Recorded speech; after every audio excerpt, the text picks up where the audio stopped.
Quite the King's speech, this, but look at it. For those who are looking at this, make sure whichever camera we're on, you can see it. There's a lot of work gone into that. And they're not blank sheets, believe you me. So thank you to all those people, just to make sure that everybody knows that our office is working extremely well to produce a document like that. And it is all there to be seen. It's on the web and everywhere else. So I'm just pointing that out. Right, we'll have item 1. This is the Cabinet meeting for the 12th of July, and apologies for absence.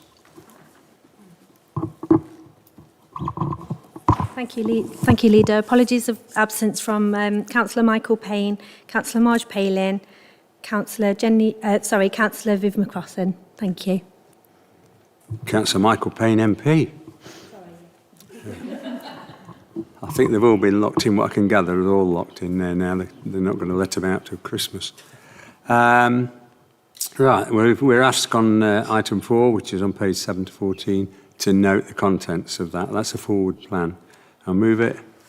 Second, agreed. Thank you. Moving on to item 5, which is... Sorry, the minutes. We need to agree the minutes. Sorry. Have I missed something? Number 2. Oh, sorry, I've whipped over that one and even highlighted it. Right, we'll go back a step a minute. Item 2, previous correct record, the minutes of the meeting held on the 18th of April 2024. I'll move those. Seconded and agreed. Thank you. Moving on to item 5, which is flexible use of capital receipts strategy. It's yours. Declaration, sorry, Leader. Sorry, I'm missing them. Declarations of interest is 1, 2.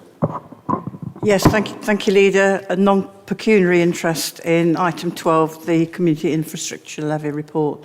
There are a number of bids that are from Gedling Wood. Thank you. Thank you, and likewise for Linda. Please. Thank you. Now I get to 5.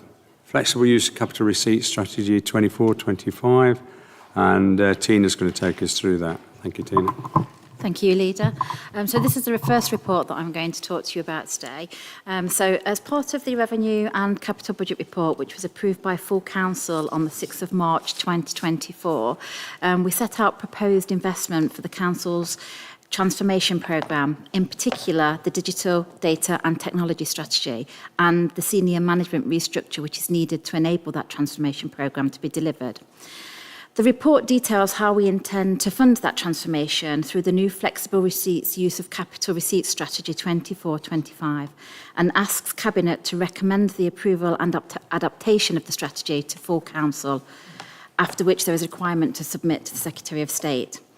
The strategy, which is attached at Appendix 1 on page 21 of your packs, details how the Council intends to use its powers under the Government's statutory guidance to fund 1.987 million of qualifying transformation expenditure in order to support projects which are highlighted in tables 1 and 2 of the report on page 17 and sets out the powers that enables the Council to do so. Capital receipts is income received from selling Council-owned assets. Under normal accounting policies, they can only be used to fund capital expenditure or reduce debt. However, the issue of a government direction allows capital receipts to be used on revenue expenditure which meets certain conditions. In the spending review in 2015, the Chancellor of the Exchequer announced the government would allow local authorities to spend up to 100% of their capital receipts on revenue costs of transformation projects. This was aimed at supporting delivery of more efficient and sustainable services going forward. The Secretary of State for Communities and Local Government issued a direction in March 2016 giving local authorities greater freedom to use capital receipts to finance expenditure up to 2018-19. This allows local authorities to treat qualifying expenditure on transformation projects as capital expenditure and to fund it from income generated through capital receipts that were received after April 2016. Qualifying expenditure was defined as expenditure of any project that is designed to generate ongoing revenue savings in the delivery of public services and or transform service delivery to reduce costs and or transform service delivery in any way that reduces costs or demand for services in future years for any public sector delivery partners. The direction has been extended a number of times and then further announced by the Department of Levelling Up, Housing and Communities alongside the Provisional Financial Settlement on the 18th of December 2023 to be extended to the 31st of March 2030. Therefore, to make eligible use of the scheme, the capital receipts and any qualifying expenditure need to be incurred between the 1st of April 2022 and the 31st of March 2030. The Council has not previously exercised its option to use the direction prior to 24-25. Therefore, this is the first flexible use of capital receipt strategy that it has produced. There is a requirement for the Council to produce a strategy each year if it intends to exercise this option. So future strategies will be presented for approval as part of the annual budget setting process and then submitted to the Secretary of State afterwards on an annual basis. I can confirm that as part of this strategy, any capital receipts that are due to be received by the Council have not been earmarked for other proposed capital expenditure, so there is no impact on the Council's prudential indicators as set out in the Treasury Management Strategy. The prudential indicators show that this strategy is affordable and will not affect the Council's operating boundaries and authorised borrowing limits. And we are currently expecting to be in receipt of capital receipts sufficient to fund the strategy. Thank you. Thank you. Any comments, David? Thank you, Leader. I suppose, like most people, I'm sceptical about the government's motives, the previous government's motives in doing this. You know, they've underfunded us on revenue for years, and now they're saying we can sell some capital to make it up. But that being said, given the flexibility, this is a sensible use of the flexibility. But I'd just like to ask Tina how confident you are that we can achieve the 2 million capital asset sales. So over the next few years, we do have planned capital receipts to be in excess of that if plans that we have to sell some assets do actually go forward. So I'm pretty confident that we can meet that. We do have some capital receipts, about 300,000 already, which we've held on to from the previous financial year, which will go to fund these early expenditure in this current financial year. But I'm pretty certain that we will get enough receipts come forward. Anyone else? None? Okay, then I'll move that. It's on page 15. Cabinet recommends to full Council approval and adoption of the flexible use of capital receipt strategy 24-25. Is seconded. And we agreed? We are agreed. Thank you.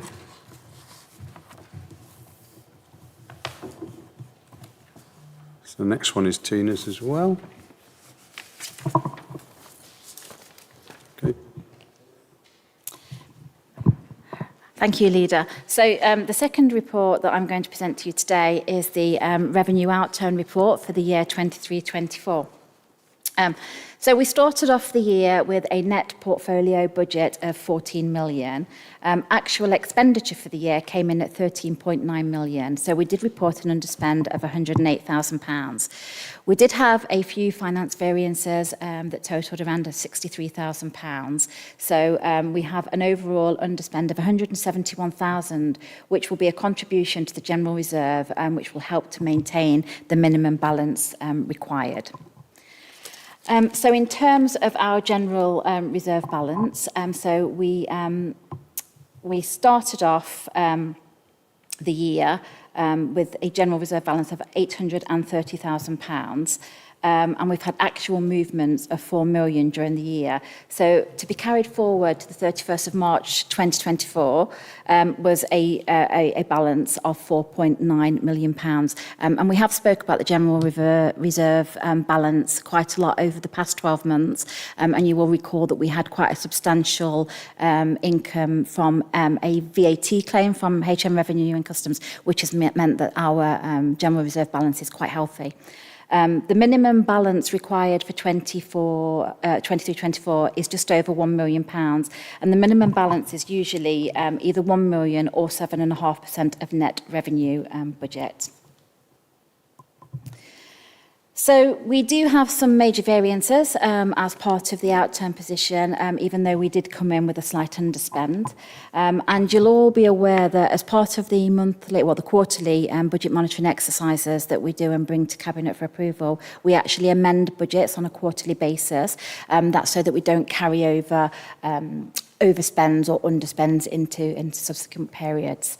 As part of our budget monitoring this year, we have seen that the Environment Department have had some substantial overspends every quarter that we've brought forward.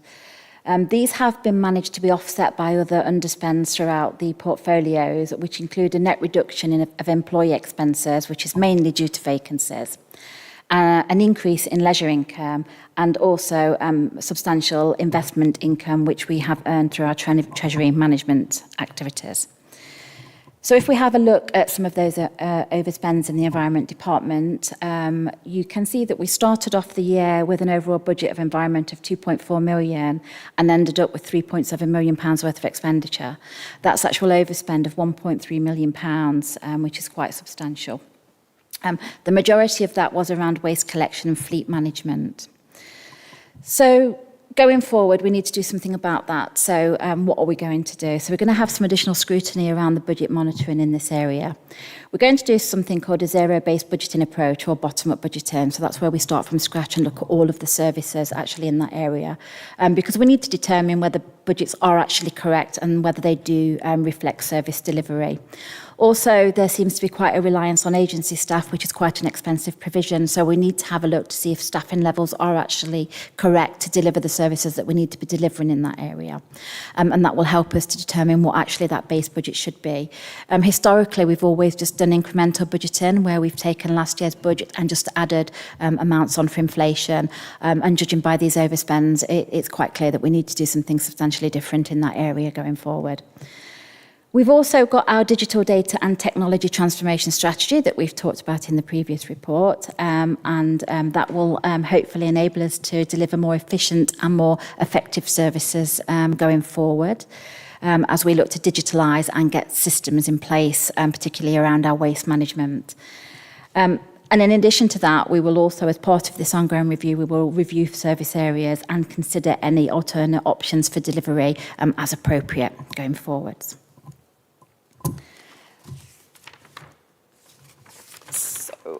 Right, so we're now moving on to our earmarked reserve balances. So we started the year expecting to draw down from our reserves roughly around about £1 million. We actually ended up putting £2.4 million more into our reserves than was expected. So we end up in a position where we have quite a healthy balance of earmarked reserves. It's really important to remember, though, that those earmarked reserves are usually earmarked for certain projects and activities going forward. The reason we've had quite a lot of income going into our reserves this year is, one, the leisure strategy. We've put an additional £1.4 million into our leisure strategy earmarked reserve, which is money that we actually borrowed out of there a number of years ago to fund the Gedling Country Park Visitors Centre.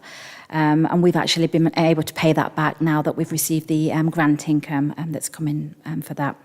Additional money from our NNDR pool reserve has gone in for 673,000, and then some additional grants around sport and Section 106 maintenance grant that we was expecting. So overall, we had on our earmarked reserves, we started with a balance brought forward of 6.2 million, and we are closing the year with a balance to carry forward of 8.6 million. In addition to that, we've had reduced contributions from reserves of about £950,000. And they're reduced contributions because we haven't drawn them down because certain projects and activities have slipped into further years. So we haven't needed that money in 23-24. We've had increased contributions to reserve to £420,000, which is normally due to additional grants that we've received or additional income, which is earmarked for future projects. So we've stashed it away for future use.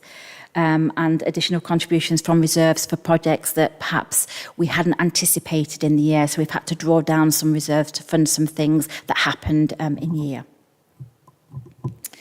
So in terms of our reserve balances, you can see there the movements that we've had from 22-23 to 23-24. So on our general reserve, as we said, we started off with £830,000, ended up with 4.9 million, a movement of just over 4 million. Earmark reserve 6.2 starting point, ending up at 8.6, a movement of 2 million. So overall, we've had movement in our reserves of 6.4 million, so a positive move in our reserves. Okay, so revenue provisions. So we hold provisions for future liabilities which we expect to arise at some point in the future. So the provisions that we are currently holding are business rate appeals of 700,000, warranties and stock of 100,000, housing benefit debts of 1.7 million, and other bad debts, which include council tax and NDR and other sundry debtors and bad debts of 900,000. Overall, this is a reduction in our level of provisions from last year of £710,000. So moving on to our efficiency programme. So as you all know, we have a very ambitious efficiency programme for not just for last financial year, but for going forwards as well. We started the year with an efficiency programme of 894,000, which we expected to deliver during the year. Actual delivery was £537,000, with deferrals of £346,000, which will move to be delivered in 24-25, and just £11,000 of efficiencies that we've removed. Those efficiencies that we've removed is due to income from fees and charges, which we know we can no longer generate because of other things that we've done in service areas. So we've taken a small amount out. It is an ambitious programme. The balanced budget is absolutely dependent on delivery of these efficiencies, so we will be pushing for those deferred efficiencies to be delivered throughout the current financial year. The deferrals are mainly due to delays of the implementation of the waste management system and also for an environmental restructure, staffing restructure, which has now been done in the current financial year. So in terms of capital outturn, we have a capital approved budget of £13.1 million and actual expenditure of £10.6 million.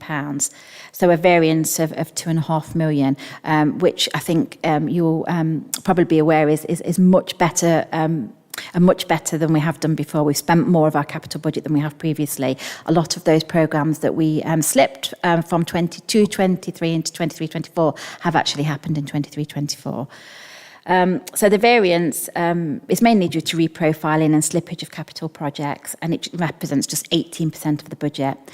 And some of those programmes include the East Midlands retrofit project, the fit out of the first floor of the AMP, and some depot works that are currently are due for this current financial year. So these have all been carried forward and will be spent in the current financial year. And capital financing is set out in Appendix 7 for approval by Council. Thank you. Thank you, Tina.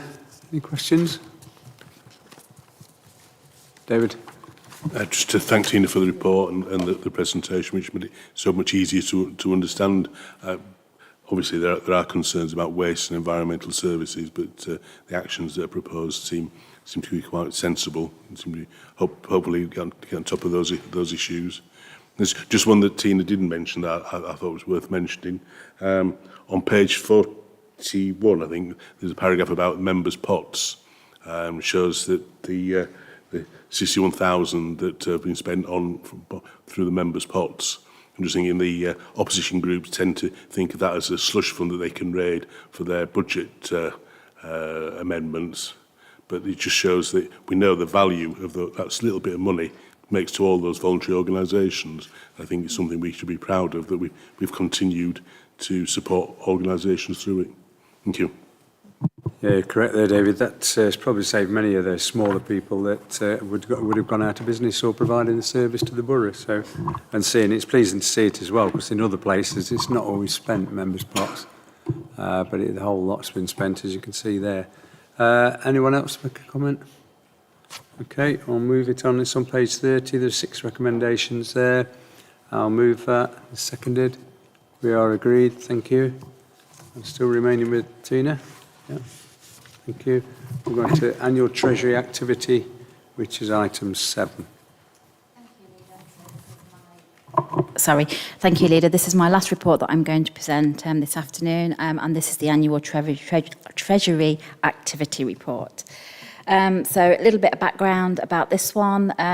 All it is basically how we manage our money and our investments and borrowing. It's heavily regulated. The regulations require that an annual Treasury management strategy is approved by the Council. And that was actually approved in March 24, not 23, as it says up there.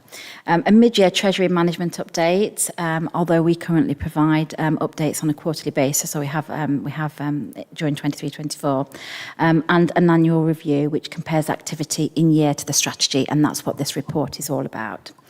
So we just start off with a little bit of an economic climate update. So interest rates have still increased during 23-24. The starting rate was 4.25% in April 23 and reached 5.25% by August 2023. There were no further increases to date, although we do have a review due potentially in August. So our Treasury management advisors, Link, do actually provide us with a forecast, interest rate forecast reduction.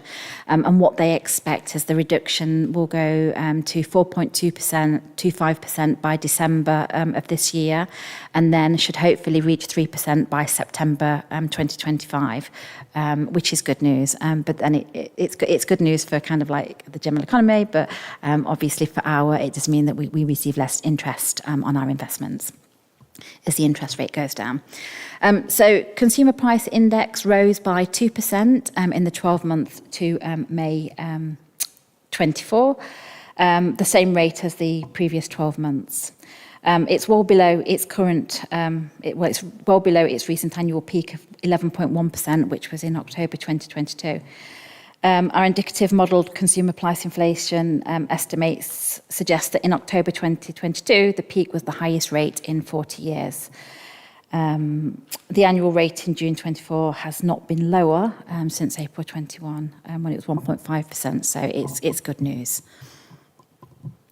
So overall, the Treasury position, so our capital financing requirement, which is basically our need to borrow and is measured through our kind of like capital programme and the things that we have in our capital programme, that actually stands at 15.7 million for 23-24.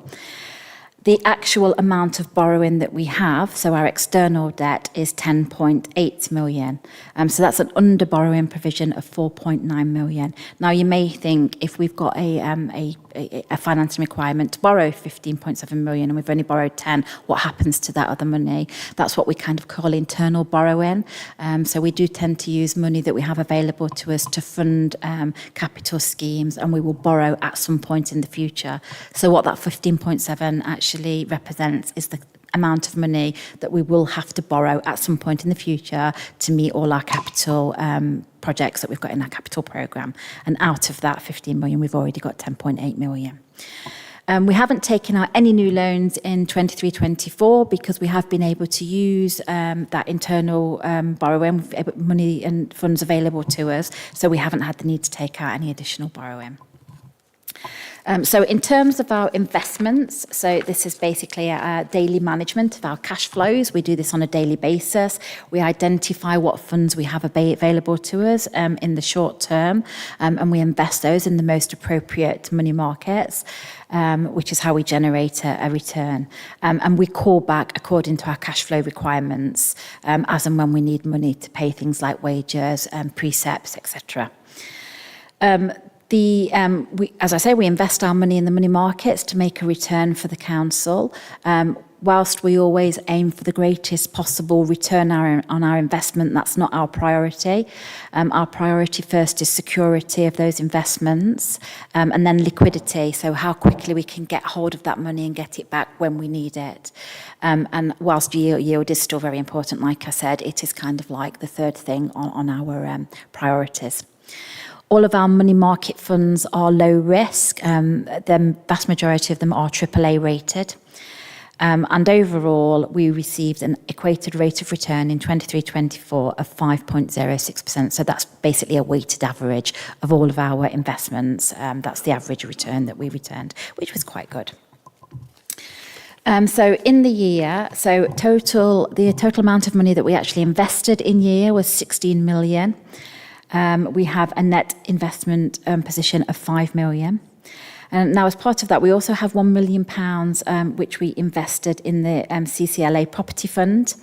It's a long-term investment. It is expected to fluctuate over time. We've spoken about this previously. The actual value of this at the moment is 877,000, which is a reduction of 35,000 from 22-23. So as part of the overall economy, equity has struggled, and in particular property kind of like investments, and we're seeing that through our property fund as well. Whilst it has gone down, we have still received £45,000 worth of dividends this year alone from this investment, which is an equated rate of 4.5%. So it's still very worthwhile holding on to this investment. We need to kind of hold our nerve. Our advisors tell us it will go up. It just has taken a bit of a hit over the past few years. But as with property, it doesn't tend to depreciate, it does tend to appreciate. So we do expect that fund to go up over the next couple of years. So other than that, investment income that we have received through all of our treasury management activity and investments has equated to £1.3 million the financial year 23-24. And that's basically how we've been able to manage those significant overspends that we've seen as part of the revenue outturn through that investment income. That investment income would have been in addition to our general fund, so would have secured us a bit more on our medium-term financial plan. But as I say, we have had to use that this year. So our prudential indicators, so Appendix 2 sets out our prudential indicators. And there's a number of ratios in there, and these are explained in paragraph 2.92 of the report on page 83. Basically, they just show that we are borrowing lower than set limits due to the deferral of capital schemes. And also that the ratios of financing costs to revenue streams.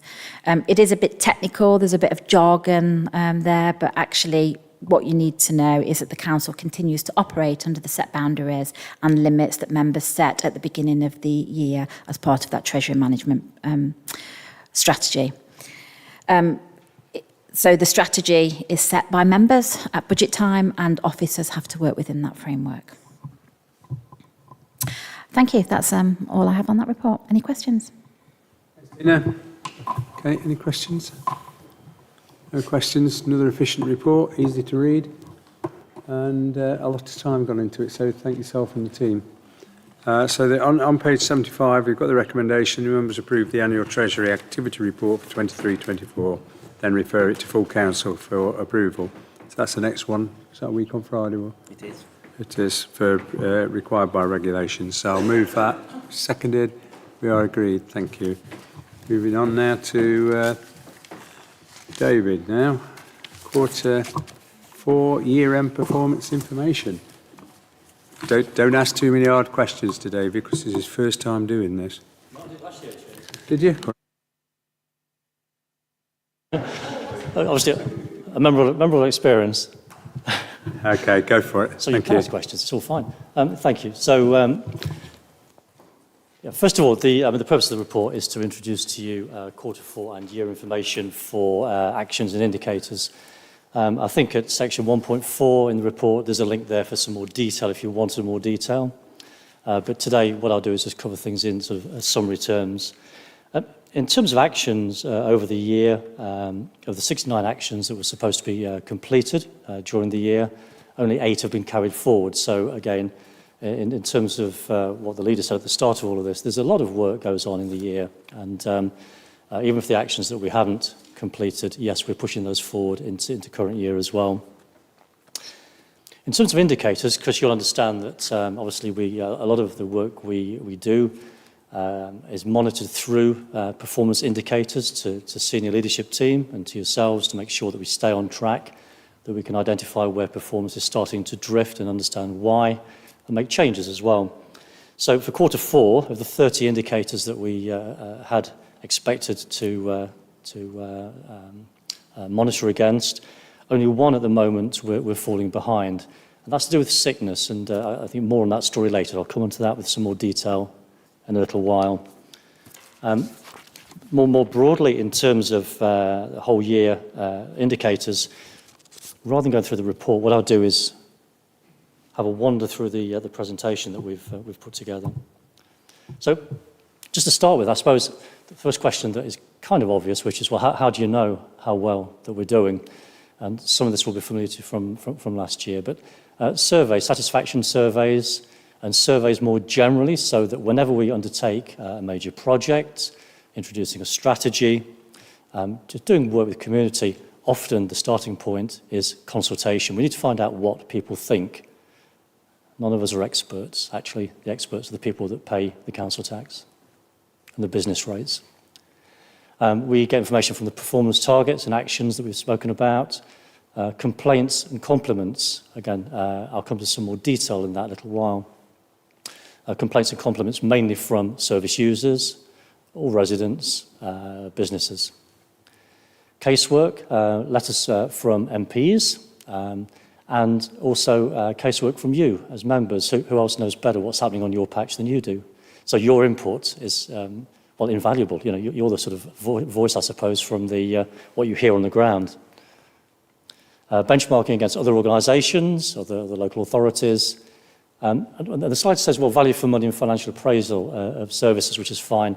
I think in addition to that, probably there and with benchmarking, I'd put in things like audit as well. So there's an annual audit programme against which we have independent review of lots of aspects of our services.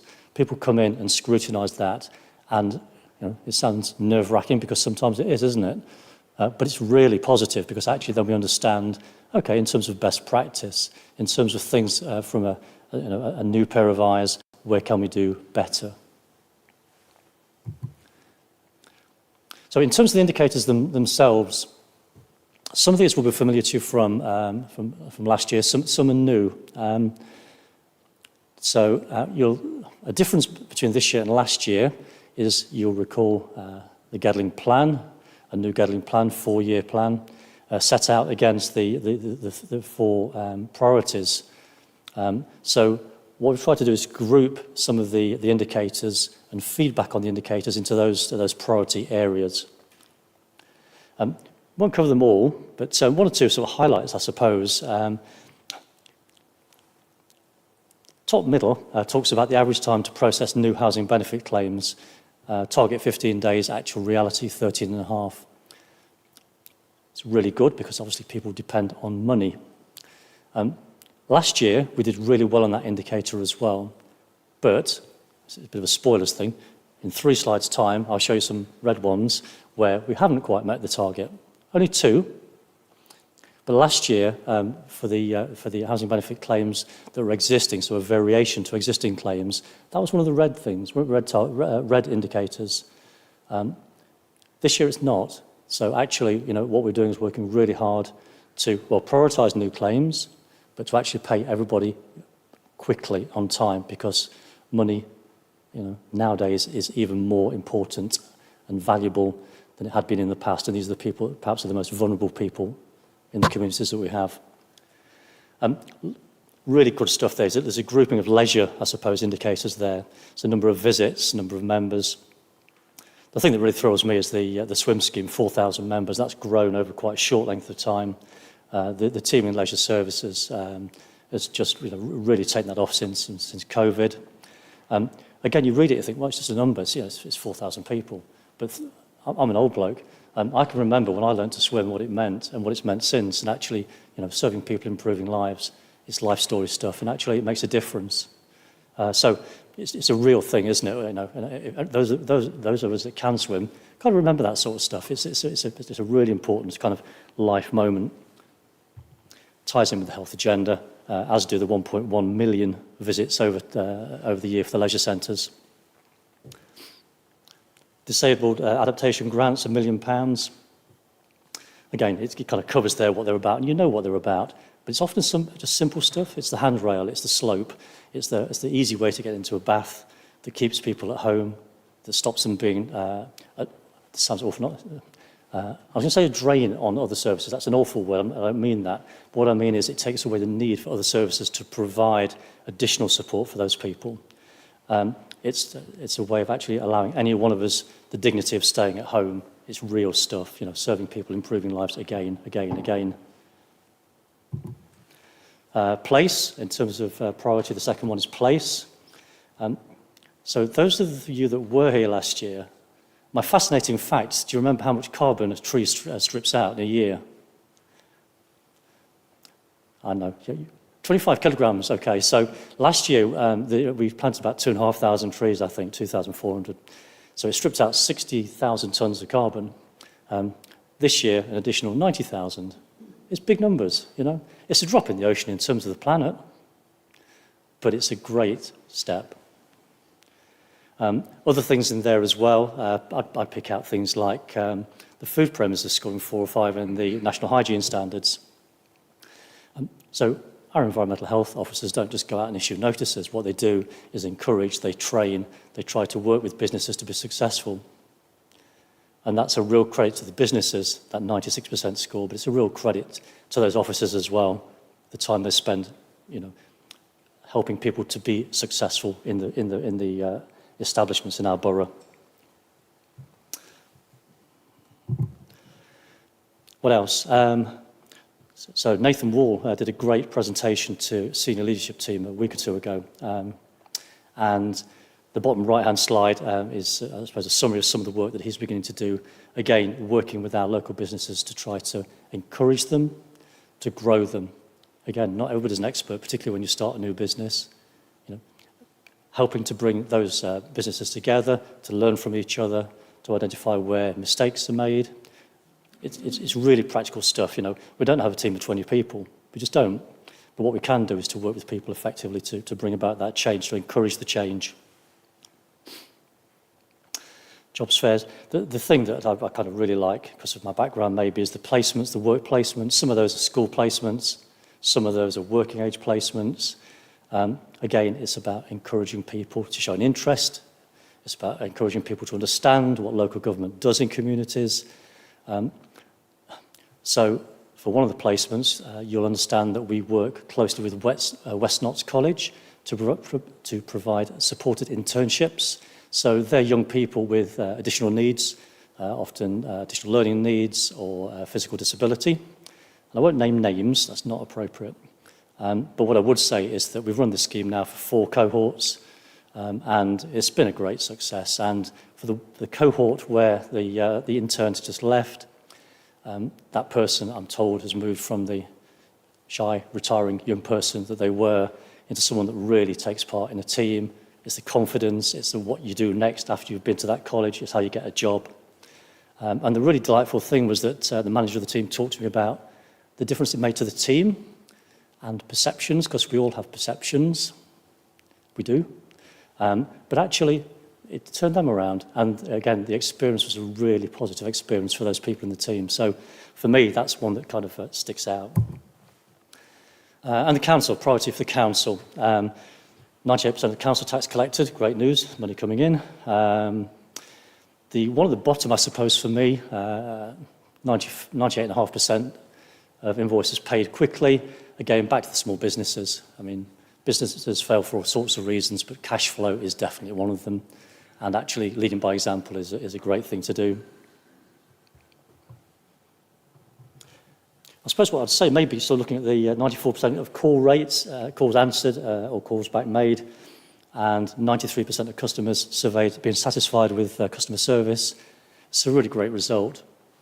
We've heard about transformation, about what's going to happen over the next 2 years, how we're going to harness changes in process and technology to encourage changes in culture, to actually make our services easier to access for our residents and service users, And with that will come efficiencies as well.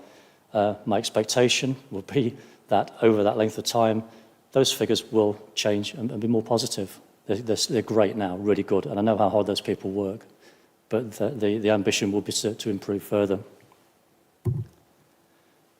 Oh, here we go. These are the two PIs over the year where we materially didn't get to where we wanted to be. So one was the minor planning applications, and I know that there have been a couple of complex cases during the year. I also know that within the planning team there's been real turbulence and gaps over lengths of time. And I'm pleased to be able to tell you that we are now in a much better place. We're staffed, fully staffed, not just fully staffed with really good people. And so, again, our expectation next year is not to see that there. And, it's been great work on Mike's part to, I suppose, ride out the really tough times, because getting planners over the last 18 months has been not easy. So we really hope to build on that. Sickness. Sickness comes and goes. So the target is 9 days lost a year, running at 9.88 on that slide. For May, it was less than that, about 9.4. I think that what I'd say is that we are not alone in terms of district councils, in terms of perhaps missing targets for sickness. It's, there are pressures of life and all sorts of things, if I'm honest with you. What I can tell you is that we do things positively. We try to manage cases of longer-term sickness positively to help and support people to come back. Not to get them to come back when it's not safe or it's not right, but to find ways for them to come back into the workplace, phase returns, those sort of things. We are hopefully during the coming year, because again it's a little bit tight in the HR team sometimes, but in the work plan for this year we expect to introduce mental health first aiders into the workplace. Will that bring the stats down? Not sure, but what it will do is to give further message of support to people as well, and to, I suppose, encourage people to help themselves to a degree and not wait until things arrive at crisis point.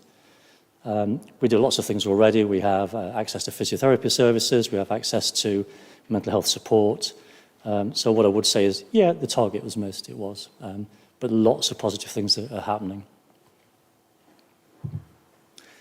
MP letters, compliments, complaints. I suppose I'd focus on compliments have reduced slightly since lockdown. I think that during the period of lockdown, district councils more generally, the same as us, experienced a lot of interest in our services. People had perhaps more visibility of the services that we offer sometimes. So compliments rose dramatically, but as did complaints during that time. For complaints, we've dropped down probably close to pre-COVID levels, again slightly higher. And of the complaints that we received last year, 40% were upheld and 60% weren't. Currently, the complaints relate to, I suppose, the growing season, longer grass in cemeteries in different areas. It's kind of warm, well-ish. It's kind of wet, and grass tends to grow a lot. And underlying more than that, I would say that complaints seem to relate quite often in terms of proportion to bin collections, so missed bins, those sort of things. What would I expect to see? What I'd expect to see is improving, I suppose, our understanding of complaints, changing processes because of it, with the programme of transformation and that change in culture, that change in process and technology. I would expect to see reductions in those complaints, because each complaint, let's say it's a missed bin and it's to do with us, it costs us money to go back and fetch it. So let's not do that. The idea is to be more dynamic in our response to these things. And that's pretty much me done for that. So questions, if there are any, please. Thanks, David. Comprehensive report there. Any questions? Yeah, Catherine? It's not a question as such. I'd just like to highlight the great work done by the housing team looking through the performance indicators.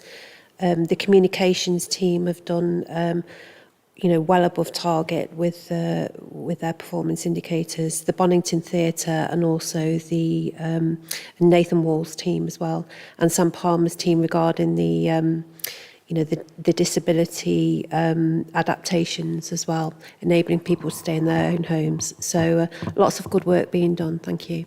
Thank you, Jenny. Yes, thank you, John. You actually mentioned at the beginning of the meeting the amount of work that goes on in the background to produce reports and all these other things. The report lays out very clearly, I think, the really amazing work that our staff do. I know you actually showed a slide on the sort of business advice, and I know how hard economic regeneration have worked to actually help and assist businesses by holding advice sessions, which have been really well received, and I think the attendance has been pretty good, and that's just one of the areas of work. The other one was empty homes. I've mentioned Nicola before. Again, just phenomenal results. And I'd just like to say to Cabinet that Nicola's actually won an award for Best Partner Workingship at the annual Empty Homes Network Conference. And I'm sure we'd all like to send our thanks and recognition for the work she does, because just look at those figures for empty homes. It's one of the things that gets raised with us, because homes not only blight an area, they are buildings in which people could be living, and we know there's a shortage of homes. And Nicola actually received a complaint about a property that had been empty for a long, long time, was attracting, obviously, complaints from neighbours.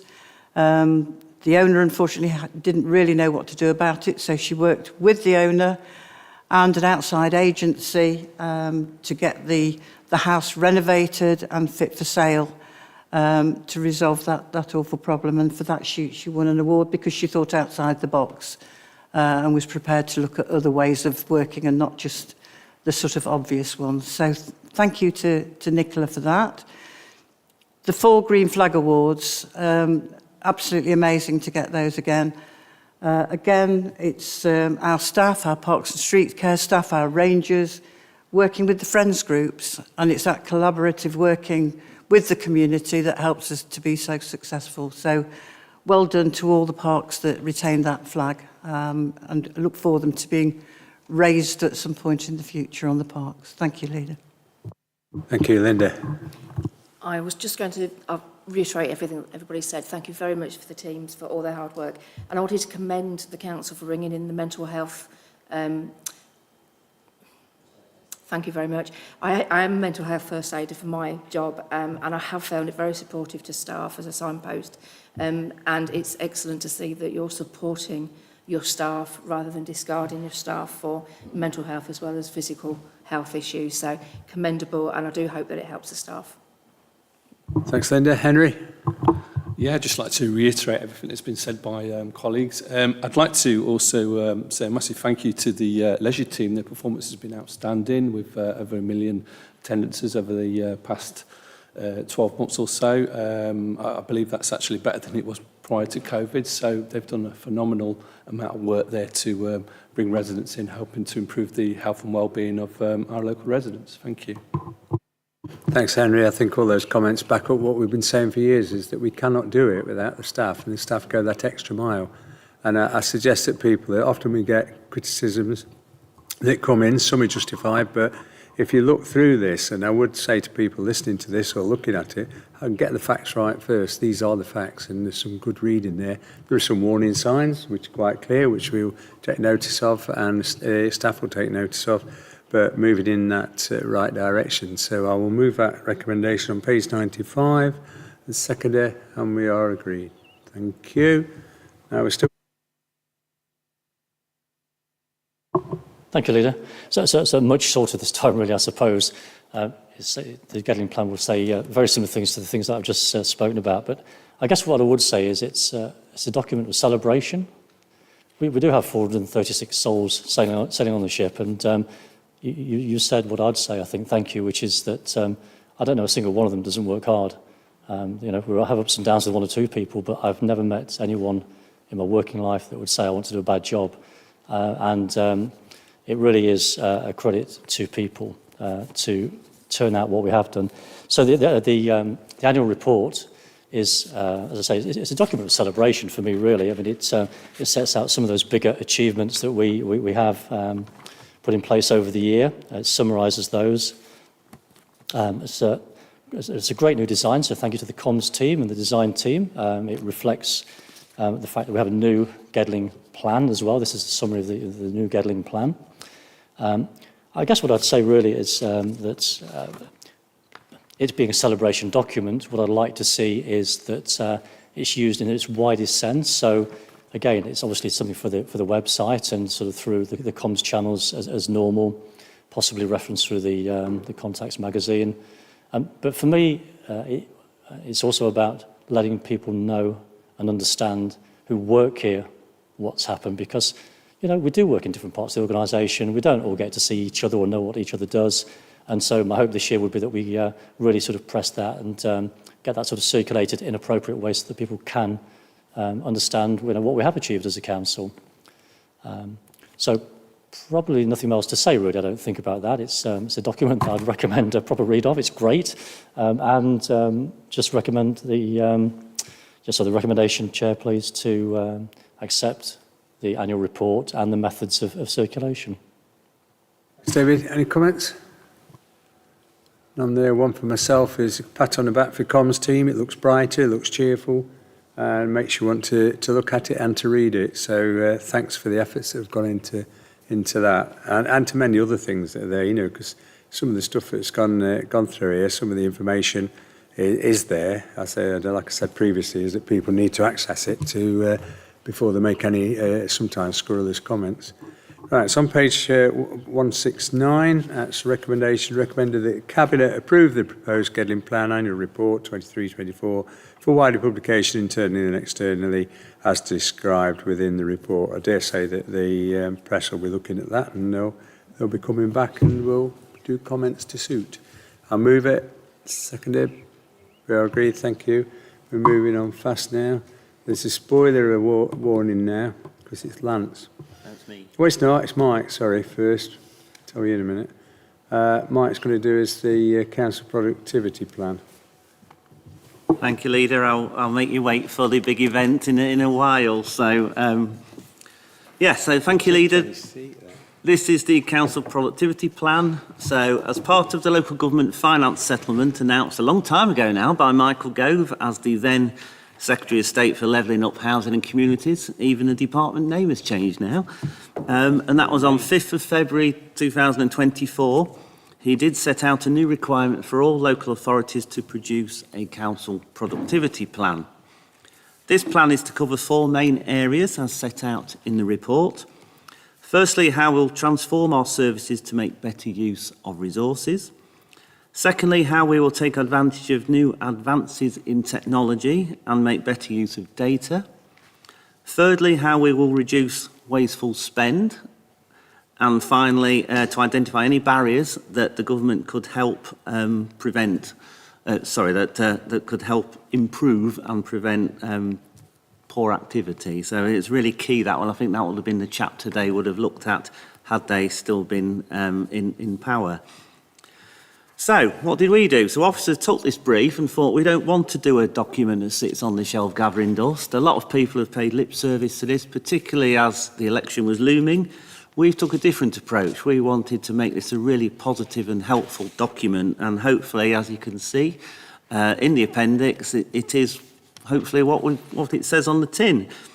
So, the aim of this was not just to produce something that satisfied government requirements. Rather, we wanted to make it a meaningful document that supplements our, well-versed, Tina mentioned it, David's mentioned it, our transformation agenda.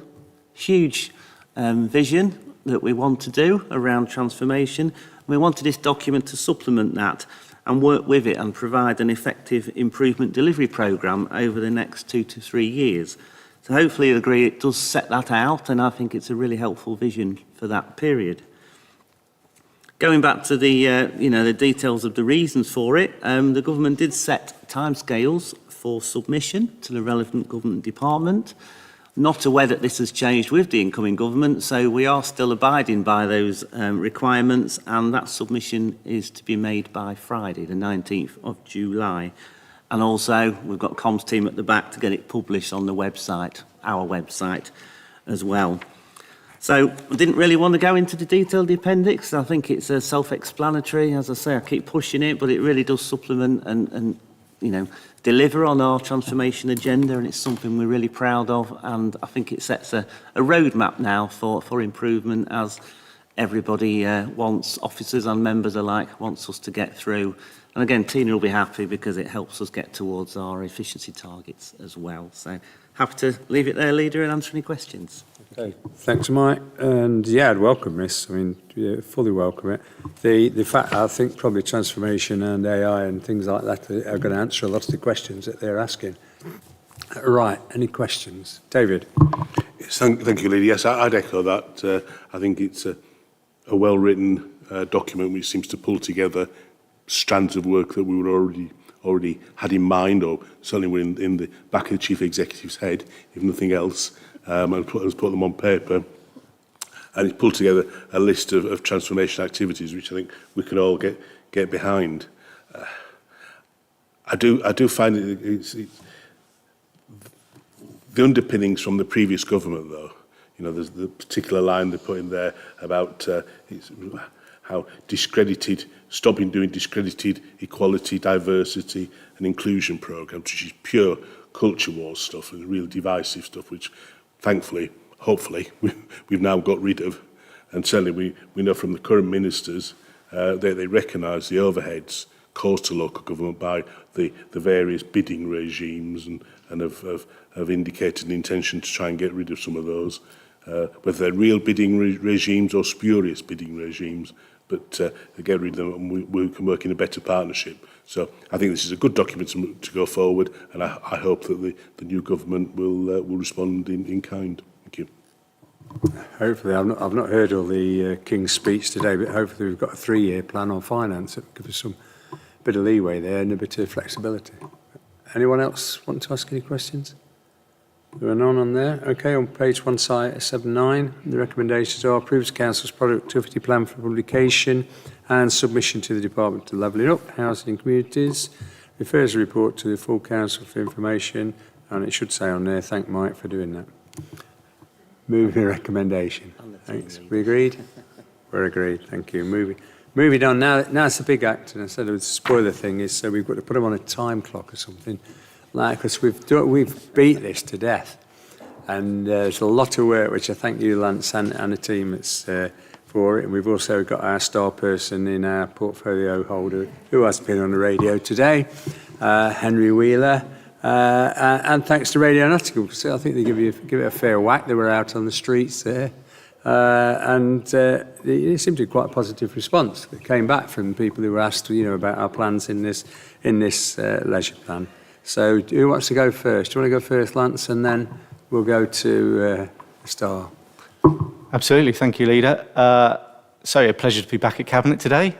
So there's quite a lot of detail to this report in the appendices, so what I'll do is my best to summarise the headlines for Cabinet today, and importantly highlight the next steps for us, because this is an exciting opportunity for the Council, hopefully, moving forward in terms of our leisure provision. As we've kind of mentioned at this meeting today, performance is looking really positive in terms of the leisure service. So what I'm presenting today hopefully gives us a great opportunity to push forward, look at further growth for the service, support our communities and their well-being, but importantly look at financial sustainability for the Council as well in terms of delivering those services. So the purpose of today's report is really for Cabinet to note the remainder of the recommendations and findings from our strategic outcomes planning model work that we've done. So this has been quite a significant piece of work over the last 2 years, commenced in August 2022, and looks at 4 stages of strategy, which I'll go through in turn shortly. The other important part of this report is also for Cabinet to consider future feasibility work, and this reflects the recommendations of our strategy.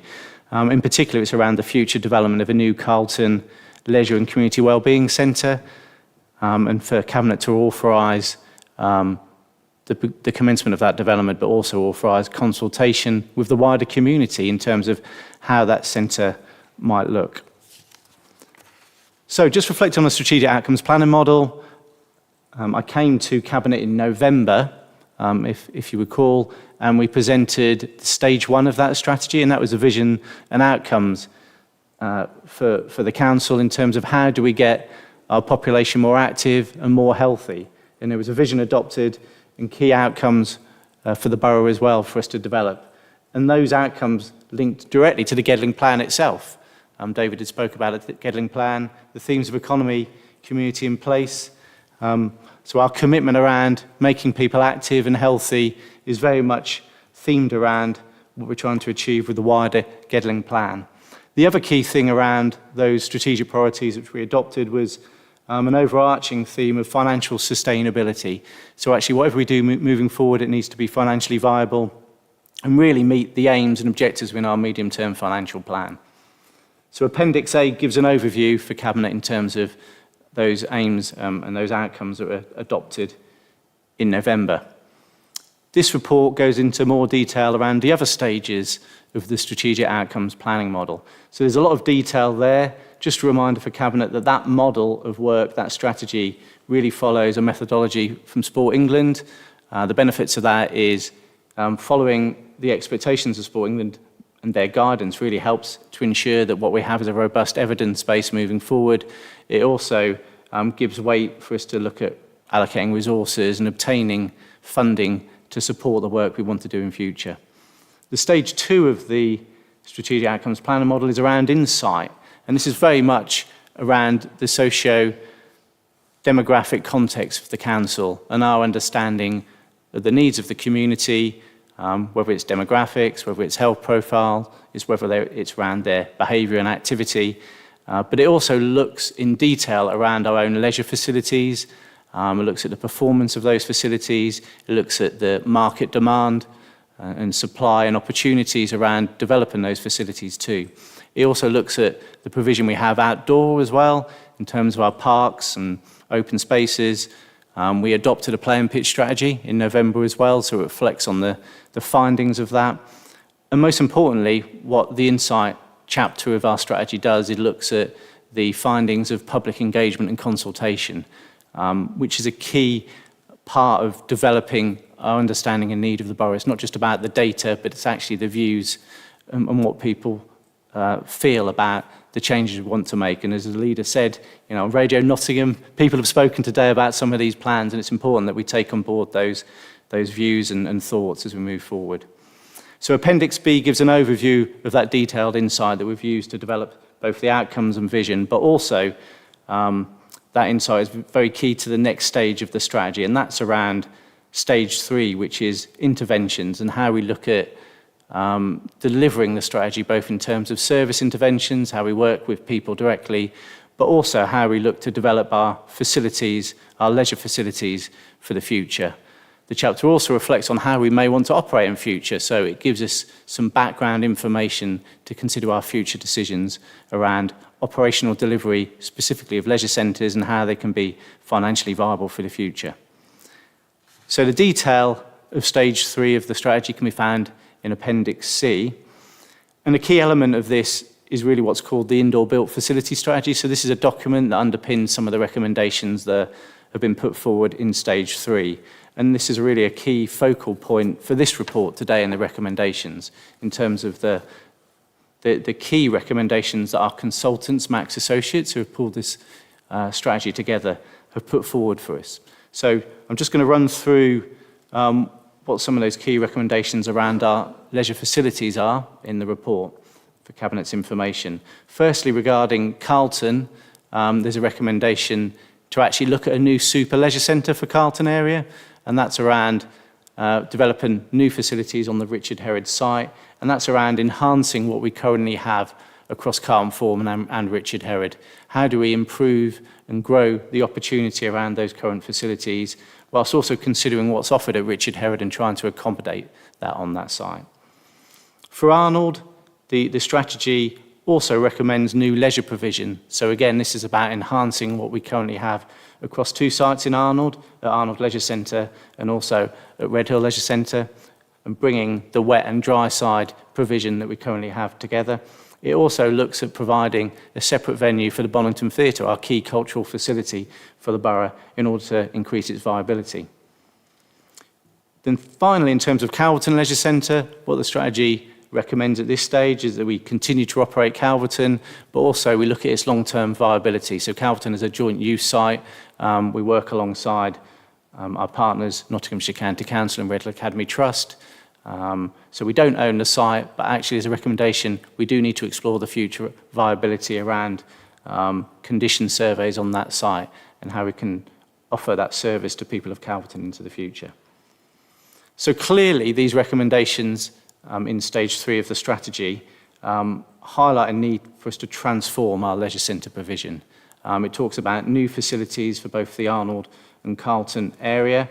So what it looks to do is protect our current provision to make it viable and sustainable for the future. But also it's about growth. So the recommendations talk about sites which are much more significant, larger in terms of the breadth of facilities than what we can currently offer. It looks at developing a new site for Arnold Town Centre and a new site on the Richard Herod site as well. I think what's key to develop this plan moving forward is the importance of having a financial and commercial viable plan moving forward. I think what Max Associates and consultants have recommended to us is, we need to look at what the capital cost of that, how do we get detailed expertise in terms of design, how do we understand the current market for leisure, in order to develop what is a key business case in order to move forward for those new facilities in both areas.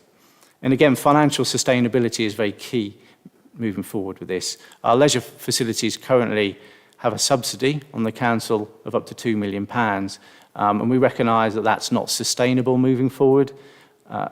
What Max Associates have recommended, if we can move forward with some of these recommendations for our facilities around growth and investment, the council could actually have projected savings on that service between 1.2 million and 1.7 million. So the recommendation here is quite a key step forward we need to make in order to support the delivery of the medium-term financial plan. So in terms of next steps, just focusing on the Arnold side, the Carlton side of things, Carlton Forum Leisure Centre is currently our flagship site. So we've talked about performance. I think Carlton Forum drives much of our successful performance in terms of a leisure service. We've done a lot of assessment around the financial performance of that and participation through that site. Despite that, it does provide a risk for us. The site is 50 years old. It's very old for that type of leisure provision. So in terms of managing the asset, will prove a challenge for us moving forward. The other issue for us is it's managed through a joint use agreement. So again, that's with Nottinghamshire County Council and Red Hill Academy Trust. That means the site isn't owned by Gedling Borough Council.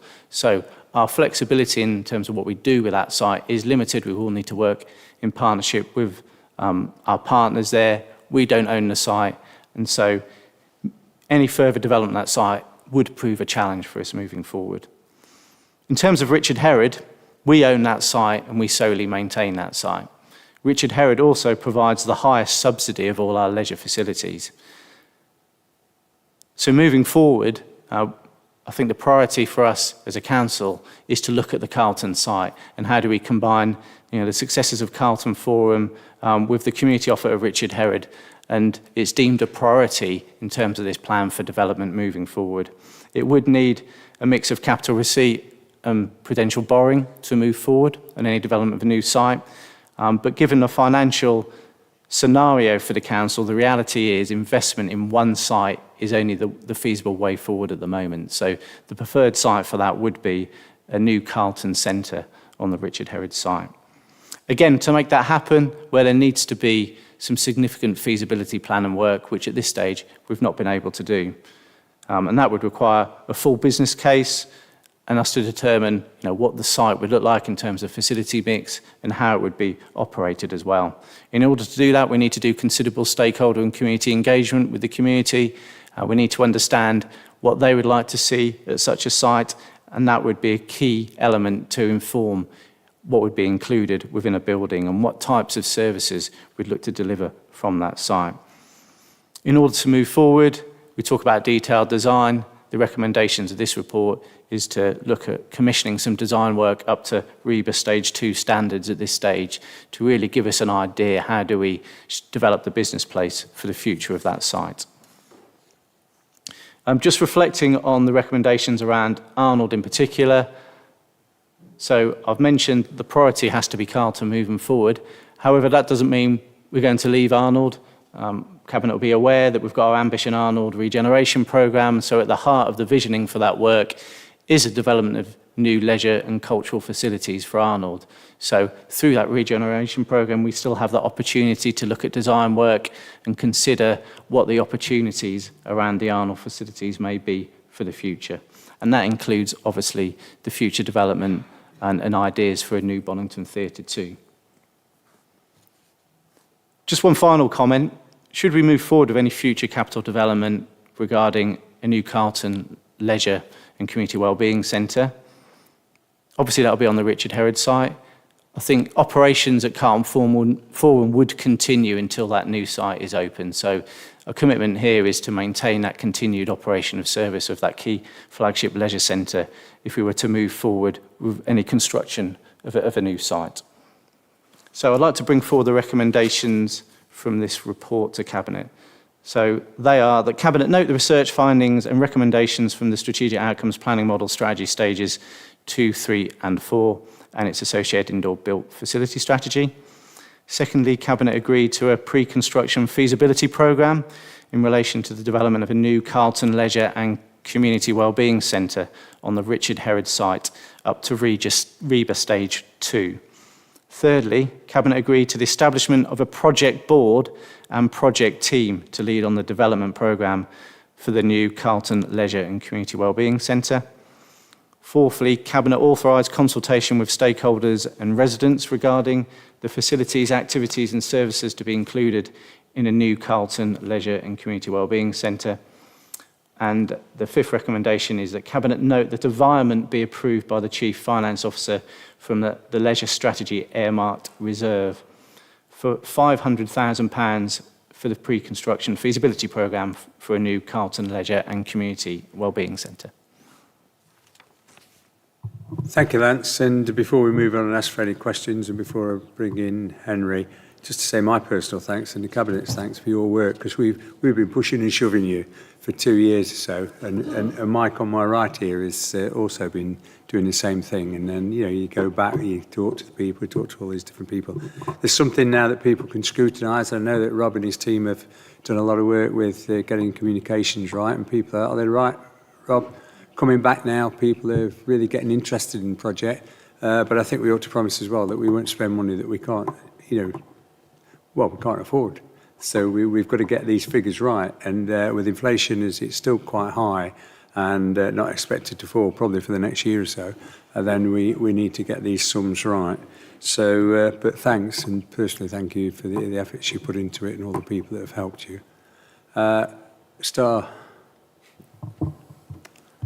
Thank you, Chair. I'd just like to say a huge thank you to Lance and the team and everybody that's been involved in this project. It's been a long time coming, so I'm really pleased to see it here today.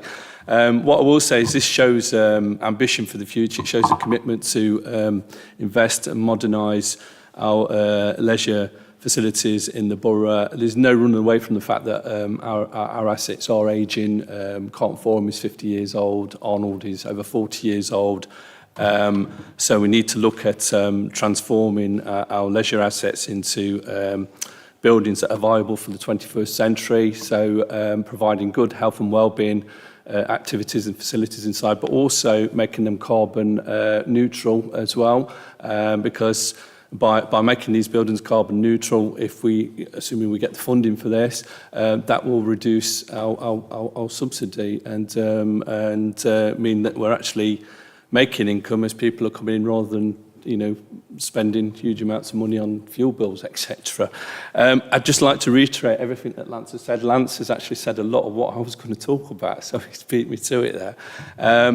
I think one of the most important things we need to do here is obviously consult with local residents in the Carlton area to ensure that we get this right. That obviously there was a few comments. I listened to the comments that residents were talking about this morning from the issues around transport and getting there to wanting new play slides and things inside a new facility. But also equally important is to ensure that we've got a project board and a project team in place that can help us work with our stakeholders and with key partners to ensure that we can look at getting the funding to make this a reality moving forward, because it's not going to happen unless we get that funding moving forward. So a massive thank you to everybody that's been involved with this. Thank you. Thanks, Henry. Just adding to that, we need to factor in the savings there. You've mentioned carbon reduction, which will be massive from what we're pumping out now. The NHS, healthier people, there's going to be a saving there. So we'll try and tap some of the funds in that. And want to land on the onto the extended list of the new mayor, combined authority, is a transport link for Carlton. There's a 39, which is great. So I'm personally interested in that because I use it a lot. And the other bus, the little bus, that goes from, I think it's Morrison's, right the way through to Batley Top, used to come to Arnold. So we need to land this, she's doing an integrated transport plan. There's some extra funding is put into it to make sure that people can access that centre, because it will be busy. There's no doubt in that. New facility will attract people. So there's another saving, I say on the previous two items, carbon, NHS, but we need to make sure that that's in there. And Rob, if you confirm your team when we're doing a publicity on it, centre on some of those things, because we've got, I have this date, well, we've all got this date, we're going to be carbon free by 2030. Well, personally, I don't think we will. I think it'll be some time later. I don't think it'll be too later, but we need to be going towards that target anyway. Okay, anyone else wish to say anything? David? Thank you, Leader. And can I echo the comments, the thanks to Lance for driving this work through, and I think particularly for his succinct summary of these pretty lengthy reports, which is really, really helpful. I think that this has been a robust and a comprehensive exercise, and it's really useful to have so much information pulled together in one place, which will lead us on. It ties in with the performance report that Lance mentioned, how well regarded and well used our leisure facilities are. I think the report sets out challenges for the council. Lance mentioned that it's a significant piece of work up to now. I think the next piece of work, or the next part of this exercise, is going to be even more significant. We have to make sure we deliver it. One thing I take from the report is it's urgent. There's a lot of issues that we need to address, both in terms of financial sustainability and the physical state of some of the premises. So we do need to push on with this. I'm happy to support the recommendations, and the recommendation of a project board. I'd like some consideration to be given while that's been set up to thinking how the political oversight, the relationship between the project board and the cabinet, if nothing else, regular reports, informal reports, to the cabinet, so we can keep an eye on this. It is going to be a big thing, probably alongside the digital transformation. It's going to be a big transformation thing for the council. We need to make sure it happens. So I'm happy to support the recommendations. Okay. Mike? Thank you, Leader. Just to add that project board, leadership board, or whatever we call it, it will have members on it. So. Sure. Anyone else? No? Okay, well, Lance has read it out, page 201. There are 4 recommendations, and over the page on 202, there's another one. So 5 in total. I'll move those. Seconded and agreed. Thank you very much. Now moving on to, who have we got next? Where are we? Lewis. He's going to give some money away, so that can't be bad, can it? Thank you, Leader. The report starting on page 359 of the agenda pack seeks approval from Cabinet to award SIL non-parish neighbourhood funding to the nominated projects which have been deemed most suitable and in accordance with Regulation 59F of the SIL regulations. A report was presented to Cabinet on the 21st of February 2024, seeking approval to undertake a 4-week public consultation in relation to the projects that have been nominated for SIL non-parish neighbourhood funding awards during the previous year. A total of 5 projects were nominated, and of these projects, LIS 5, the first Gedling Scout Group, is considered to be the most suitable for SIL neighbourhood funding awards at this time. Following approval by Cabinet, a 4-week public consultation was undertaken to seek stakeholders and local residents' views on the shortlisted projects and was commenced on the 18th of March 2024. The consultation period came to a close on the 15th of April, and in total 89 representations were received in response to the officer recommendations. All the representations received are set out in Appendix 1 of the report, along with an officer response addressing each comment. A complete summary of the number of representations submitted in support of each of the nominated projects is included on page 365 of the agenda pack, and of all the representations received, 85 were submitted by members of the public, with only 2 of these objecting to the awarding of SIL neighbourhood funding. The objections raised concerns regarding the potential increased demand for parking created by the projects if brought forward. A final assessment of each project with regards to the representations received was undertaken, and it is considered that LIS 5, the First Gedling Scouts Group, has now been suitably progressed following ongoing discussions between the applicant and officers, where it would now be appropriate to recommend SIL neighbourhood funding be awarded to this project, as set out in paragraph 2.8 of the report. Whilst mindful of the objections received, officers are satisfied, given that the works applied for as part of the project relate solely to the internal and external refurbishment of the existing Scout hut, that this would not result in any increased capacity in terms of members and subsequently an increase in demand for additional parking within the locality. Whilst officers are also mindful of the number of representations submitted in relation to LIS 4, the Mapley All-Stars Community Hub, it is considered that this project is not yet suitably progressed and that in order to award any SIL neighbourhood funding, Gedling Borough Council must be content that the project has all the necessary approvals and permissions in place to be deliverable. The remaining nominated projects, whilst not considered to be suitable at this time, are recommended to be retained on the local infrastructure schedule, meaning that they can be considered further as part of future rounds of SIL neighbourhood funding. 4 external organisations, including Historic England, Network Rail, the Environment Agency and the NHS, all made representation during the public consultation. No objections were made. However, Historic England and Network Rail expressed their desire to work with officers to identify projects which may be suitable for SIL funding in the future. Officers will liaise directly with external organisations to progress any such projects, and where appropriate, these will be included on the local infrastructure schedule going forward. The deadline for the submission of projects for next year's SIL Non-Parish Neighbourhood Funding Awards closes on the 31st of August this year. In conclusion, the officer's recommendation, as set out on page 367 of the report pack, is that Cabinet approve the awarding of up to £62,678 to project LIS 5, the First Gedling Scouts Group, and to retain projects LIS 1, LIS 2, LIS 3, and LIS 4 on the local infrastructure schedule for further consideration as part of next year's awards. Thank you for your time and happy to answer any questions. Thanks, Lewis. Any questions? Jenny? Just to thank Lewis for, as always, a very comprehensive and straightforward report. It's good that the other applications are being held over and can be reassessed. I'm really pleased for the Scouts, because they've worked really hard to get more people attending. I have to say, in terms of the parking, I think there is more parking generated by the Valley School at the Memorial Hall than there is for the Scouts and Cubs and other groups, because, bless them, they tend to walk, which is absolutely excellent, and that's what we want to encourage anyway. So thank you, Lewis, again. As Lewis said, I think the closing date was 31st of August, was it, Lewis? It is, yeah. So please make applications if you're in a non-parished area where there has been development. I'm sure Lewis will be interested to discuss any possible plans that people have and point them in the right direction to fill applications in. Thank you. Okay, do you want to say anything, Linda?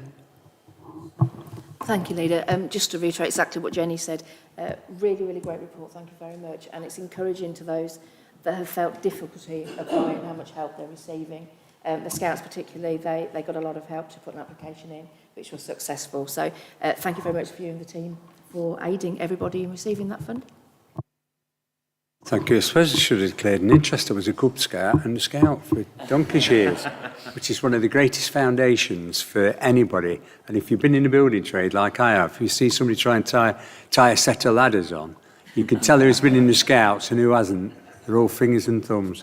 So I'm pleased to see it, and I actually, I'm pleased it's in that particular area. Very active scout group there, and as many others are doing, helping to build our nation's future citizens and good citizens at that. So I'll move a recommendation if there's no further comments. Move it. Okay. Second and agreed. And then we're moving on to Laura, which is doing the, where are we? Community infrastructure. I feel like we've done it's that. slightly letting the side down a little CTV, bit. sorry. As it's all been CCT. very positive and not that this isn't positive, but it's just not quite as exciting as the previous item. So I do apologise, but thank you. Thank you all. Yes, this is a report, in essence, to update members on work undertaken, planned, to ensure, in essence, our good governance with regards to the council's surveillance systems. So it is important, it is something that was agreed we would report back to members on as part of the council's policy and code of practice for surveillance cameras, which members approved back in 2020. And so as part of that, we come back annually to let members know whether there needs to be any updates to our policy and just to go through what work's been done or being done with regards to the various surveillance systems that we have in place. And so that's really the purpose of this report, to update members. There are some minor amendments to the policy, only minor. And we're also looking at a authority to the Deputy Chief Executive to be able to approve new acquisitions of any surveillance systems in consultation with the portfolio holder. So as I've already mentioned, it was back in March of 2020 when Cabinet approved our policy and code of practice, which included annual reporting. The last report to members again made some amendments with regards to the senior responsible officer for CCTV. That role was given to the Director of Corporate Resources, a Section 151 officer. Obviously that post has been vacant since October of 2023. However, there has still been work that has been done to ensure compliance with the relevant legislation. Indeed, our single point of contact, who isn't able to be with us today, Mr. Neelan, I'm sure would have been if he'd been able to, has ensured that any new acquisitions of CCTV, or indeed the systems that we have in place, are operating appropriately and within the realms of the legislation. With regards to the codes of practice that's issued by the government, on the last occasion the report came to members, there had been changes to that code of practice, and that led to then changes to our codes of practice and policy. That isn't the case this time, so I'm not requesting approval for any changes with regards to the policy itself, but there are some, as I say, minor amendments with regards to responsibilities. It's now proposed that the senior responsible officer is the Deputy Chief Executive and Monitoring Officer, and so we will be asking for approval for amendment to the report with that regards. It sits again with the Deputy Chief Executive and Monitoring Officer as the Senior Information Risk Owner, the CIRO, and it would be their responsibility to ensure compliance with our policy and code of practice. And in line with that, to be given authorisation to approve any additional surveillance cameras in consultation with the portfolio holder, should they be necessary. As a quick update with regards to our CCTV systems, there has, as we reported last time, been a working group that has been established by the single point of contact and all managers or people responsible for CCTV systems. There has been the first meeting of the working group, and it is anticipated that they will occur biannually to ensure that recommendations are taken forward and that any systems that we have in place and any cameras within those systems are appropriate with regards to imaging, with regards to number, and with regards to the justification for indeed having them. Since the last report, the town centres system has had 4 new cameras installed. So that's since February of 2023. With regards to the Arnold Marketplace, which is the most recent CCTV system, there were recommendations made on the last occasion, and indeed there have been steps taken with regards to restricting key holders to access to the monitors and the hard drives. They're signing in records. There's now a metal cage fitted to ensure that the access is secure and the like, as well as relevant reporting systems to be put in place. The audit of the leisure CCTV system, which is quite a large one, again revealed that there were some cameras there that the imagery of those cameras wasn't really of sufficient quality, and the number of cameras that were in existence also needed to be looked at. Again, work has been done with regards to that. Cameras have been either removed or replaced, and indeed there has been a new system implemented as well across leisure as way of an update. With regards to the operation of the surveillance systems, obviously our systems are overt, so people are aware that they are operating and in use, albeit that we still have to ensure we comply with the legislation with regards to the use of the overt system. But we can't undertake any covert surveillance with our systems unless in line with the RIPA, so the Regulatory of Investigatory Powers Act 2000, of which I should roll off my tongue, as I delivered the training on that this morning to our officers. And so later on in the year, when I bring the audit for the RIPA, I will be able to say that again. So it's necessary that officers are trained to ensure that our systems, our surveillance systems, are not used in breach of RIPA, and I'm happy to report that that was done this morning.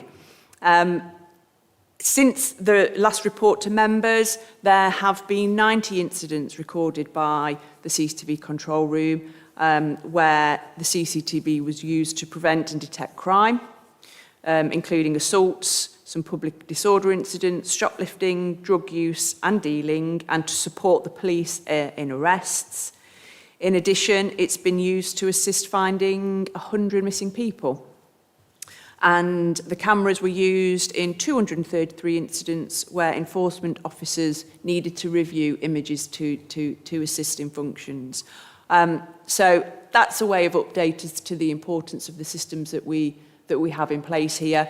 We are ensuring compliance with the relevant law. There is a working group now in place. There are the systems and procedures in place that are required for good governance, and I would ask members to follow the recommendations to approve the amendments with regards to responsibilities and note the work that has been done and will be done going forward. Any questions, David? It's not questions, just to say thank you. These reports are never the most exciting, but then again, if we got it wrong, it would have serious implications for us. And we do know that CCTV is valued. The number of requests we get for CCTV from the public and from members, but it is a balance. It's a balance between people wanting CCTV and meeting the requirements of the legislation. And I think we do strike that balance, and we know it's valued, and we know the police value the CCTV that we have. I think the recommendations are perfectly sound, and I've got every confidence in the Deputy Chief Executive as the senior responsible officer, and Kevin Nealon as the Spock to keep us on the straight and narrow. Thank you. Thanks, David. I was just looking through it and I thought, Rob, some more work for you. There's some good stuff here, some really good stuff we can put out through David and his community safety portfolio so that people begin to understand CCTV. It's not the enemy, it's a help. You know, everybody says, well, we want a police officer on every corner. You can't do that. This assists. It's a massive tool. And when you look at that, and I was just reading a bit, was it 1.15? The amount of people, is it that one or the other one, where it's you've got 100 or 200 people that were missing. Can you imagine that to one if you've lost a relative or you've lost a child or something like that and it was picked up through this? That's worth all the cost. It's just for one person. So I think there's a cracking press release there that can go out and say, don't worry about this. This is, you know, it's important. The other one, just on a thorny issue, have we got Burton Joyce sorted out? Or shall I hand that to the Chief Exec? Still in progress, Leader. Still in progress.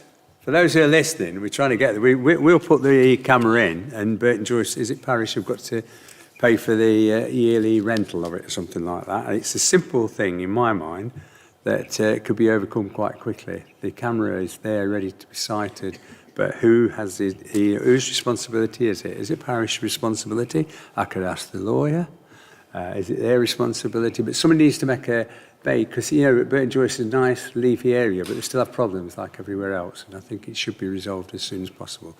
Any further Unfortunately, comments? with Kevin the Spock not being here, I can't ask a direct question, as obviously I am able to gather the information of what has been done, but certainly we can feed that back to see if we can.